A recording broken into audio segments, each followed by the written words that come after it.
desvantagens de cada modelo. Na minha opinião, o modelo da publicidade, ela tem uma desvantagem, tem a desvantagem clara que você estava falando aí, que é o cara lá resolve dar uma canetada e você perde. Como é que você se defende disso?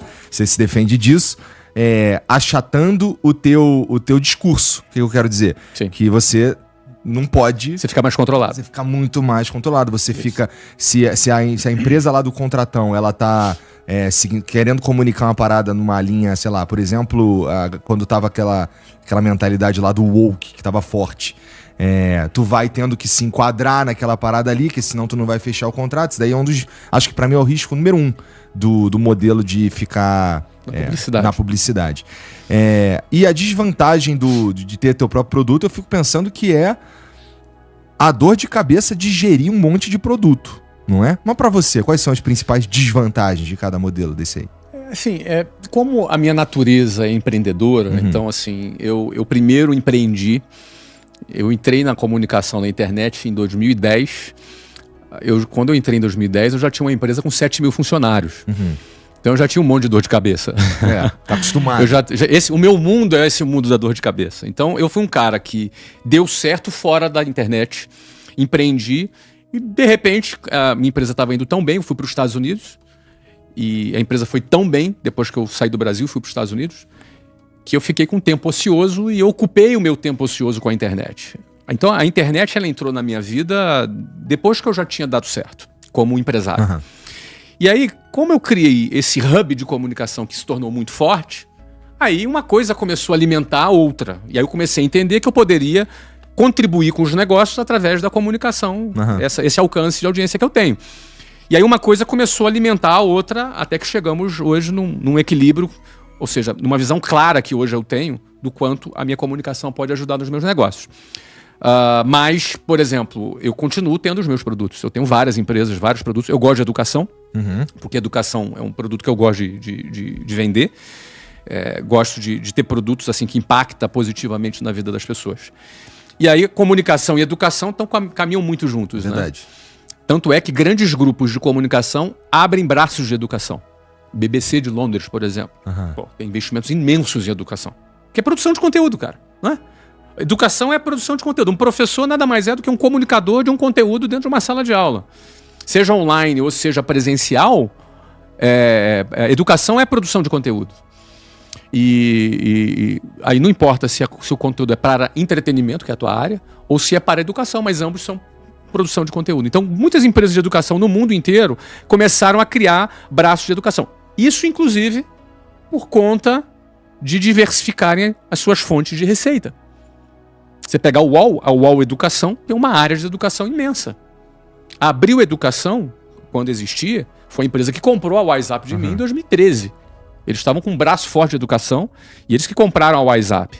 Então, ou seja, era um grupo de mídia investindo na área de educação. Faz muito sentido para quem é mídia investir em educação. Então, esses são os meus produtos. Né? Então, eu gosto de ter produtos, vendo publicidade também, tenho ali alguns clientes de publicidade, mas gosto de que a maioria, a massa crítica da minha receita seja através da educação. Bom, isso traz suponho, né? Isso daí eu diria que esse daí é a nossa principal, não vou dizer falha, porque a gente precisava parar e pensar nisso com mais cuidado, porque hoje a gente como grupo aqui, bem mais focado no outro modelo.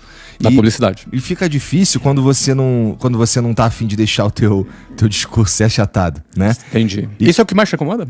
Cara, eu acho que é. Eu acho que é. Eu acho que é a ideia de que a galera fala, de vez em quando, bom, o Flow sempre foi um lugar democrático. Então vem o cara de direita, vem o cara de esquerda, vem o comunista, vem, sei lá, vem o empresário, vem todo mundo que é relevante. E aí os caras, quando vê um cara aqui de esquerdaço, o cara, olha lá, o Igor se vendeu, mano. Eu, tô esperando dinheiro, então. Agora não... Ou quando vem um cara de direita, aí o cara de esquerda, caralho, o cara se vendeu, não sei o quê. E os caras que acham que bilionário tem que morrer não devem gostar que eu venha aqui também. Eu acho que não, cara. Mas pô, toda hora tem um... Se ninguém te odeia na internet, tu tá fazendo alguma coisa errada. Alguma coisa tá errada. Né? Ou você deve ser muito irrelevante. Ou é muito irrelevante. Muito irrelevante. E aí, eu fico pensando, assim, uma das coisas que a gente precisa melhorar aqui é justamente o lance de criar produtos para monetizar a nossa própria base.